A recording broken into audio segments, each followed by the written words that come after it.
बाहेर मस्त पाऊस पडत आहे। अशा थंड वातावरणामध्ये प्रत्येकालाच काही ना काहीतरी गरमागरम खावेसे वाटते। चला तर मग आज आपण अतिशय पौष्टिक असे नाचणीचे गरमागरम सूप बघणार आहोत। आपल्या चॅनलला जरूर सबस्क्राइब करा, त्याचबरोबर बेल आयकॉनही दाबायला विसरू नका। नमस्कार, मी दीपाली रेसिपीज मध्ये आपलं खूप खूप स्वागत आहे। नाचणीचे सूप बनवण्यासाठी मी कढईत तेल तापत ठेवलेलं आहे। तेल तापलेलं आहे। थोडंसं जिरं घालूयात, थोडा कढीपत्ता चिरून घालूयात। एक कांदा बारीक चिरलेला या तेलात परतून घेऊया। कांदा गोल्डन ब्राउन थोडासा झालेला आहे। यानंतर आपण एक ढोबळी बारीक चिरलेली तेलात परतून घेऊयात। ढोबळी थोडीशी परतून घेतलेली आहे 1 मिनिटांसाठी। अर्धी वाटी कॉर्न आपण तेलात परतून घेऊयात।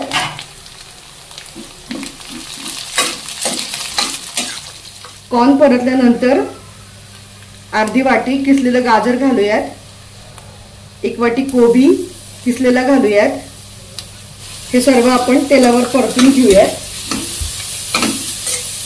यानंतर आपण 1 चमचा आलं, लसूण, जिरं आणि हिरवी मिरचीची पेस्ट घालूयात आणि हे सुद्धा आपण परतून घेऊयात।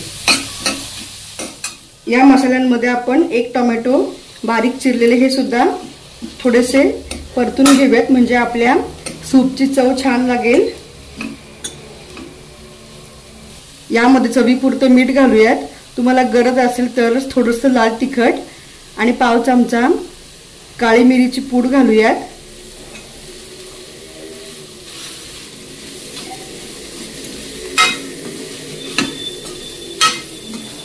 हे नाचणीचे पौष्टिक सूप बनवताना आपल्याला अर्धा कप नाचणीचं पीठ घ्यायचं आहे। हे पहा, मी एका वाटीमध्ये नाचणीचं पीठ घेतलेलं आहे। यामध्ये आपण अर्धा ग्लास पाणी घालून हे पीठ मिक्स करून घेऊयात। ह्याच्या सर्व गुठळ्या आपल्याला फोडून घ्यायच्या आहेत।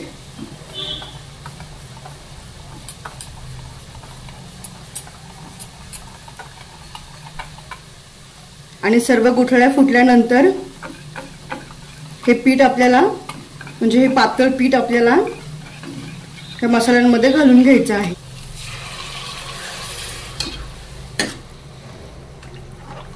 यामध्ये आपल्याला भरपूर पाण्याचा वापर करायचा आहे। हे सूप आता आपण उकळून घेऊयात। हे पहा, नाचणीच्या सूपला उकळी फुटलेली आहे आणि कन्सिस्टन्सी सुद्धा व्यवस्थित आहे।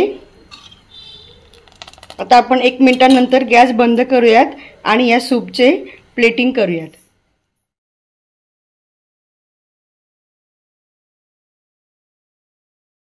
व्हिडिओ आवडल्यास कमेंट करा, त्याचबरोबर चॅनलला लाईक, शेअर आणि सबस्क्राइब करायला विसरू नका।